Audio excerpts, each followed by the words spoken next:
It's the XFX GeForce 9800 GX2 Black Edition. Black, like special, like Black Ops, like the solar system, like infinity, and beyond. This card is beyond anything normal. Now, there's two graphics cards inside this patent-pending cooling device. Two, mind you, so it's a dual GPU graphics card, and you can use two of these in the system at the same time with the SLI connector right there. I just threw that on the floor, but that's fine.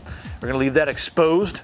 Right there it is. Run two of these and you got 4 GPUs in your system. HDMI on the actual card, 2 DVI ports. This thing's insanely fast, one of the fastest graphics cards on the planet at the current moment. Now let's talk about what we have on this card. Each of the cores runs at 700 megahertz. It's 256-bit times 2. They say 512-bit, but it's really each core's 256-bit. We also have 256 total stream processors. That's 128 stream processors on each of the GPUs. A full gigabyte of memory, and the memory clock on this is at 2100 megahertz. The shader clock is at 1700 megahertz, so it's overclocked all the way around. Now let's talk about the power, because a lot of people want to know how much power do these things use up. Well, at full load, it's around 378 watts. That's how much it's going to be pulling from your power supply. Now, in comparison, let's talk about the 8800 Ultra. That one can pull up to 368 watts. So this one's only about 10 watts higher than the 8800 Ultra, and this is a lot faster than the 8800 Ultra, and it also has 2 GPUs. So that's thanks to the 65 nm process that this one's using as opposed to the other one. So the other one uses more, and as far as heat, this thing runs about 65 when you're in idle and about 75 that's Celsius when you're actually in the games.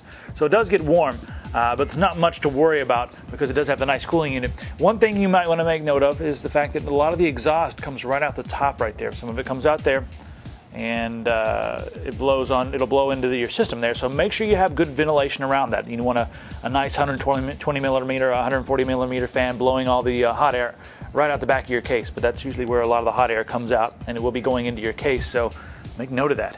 All right, let's talk about the benchmarks. That's what really matters. How fast is it in games? All right, Call of Duty 4 2560 by 1600. This thing can really handle the higher resolution games like that thanks to all the memory. Now, 2560 by 1600, the Black Edition is at 62 frames a second. The stock clocked GX2 is at 56 frames a second. 3870 X2 is at 33 frames a second. And the 9800 GTX is at 33 frames a second as well. So you can see this card really does smash the single GPU cards in Call of Duty 4. Moving on to Crysis. In Crysis, we ran it with 4 times anti-aliasing and 16 times anisotropic filtering. Now, we ran that game at 2560 by 1600, which is ridiculous, but we did it anyway. This card, 49 frames a second. At 2560 by 1600 with the filters turned on in Crysis. That's unbelievable. GTX is at 29 frames a second, so GTX is a little under 30 frames a second there.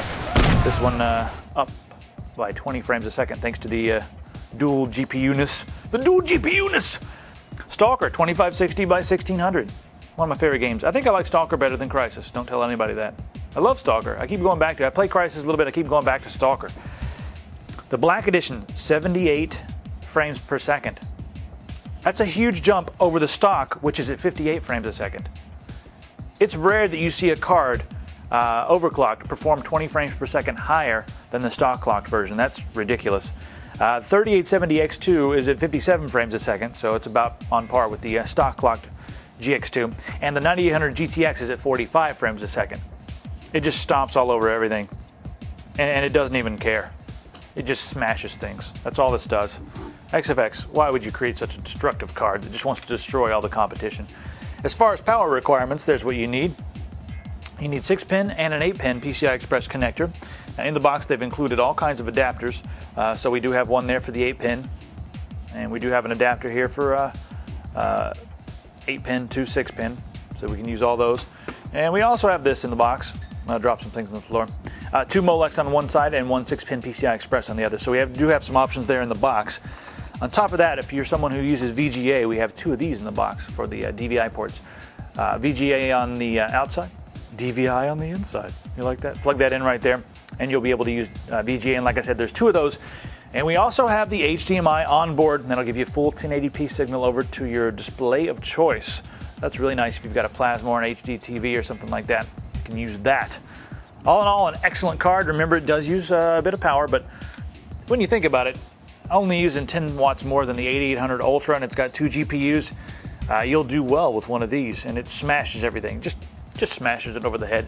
The 9800 GX2 Black Edition from XFX, just smashing competition. For more information on the XFX GeForce 9800 GX2 Black Edition, go to compusa.com and type P450-9822 into the search box. Or give us a call 24 hours a day, 7 days a week, 1-800-COMPUSA.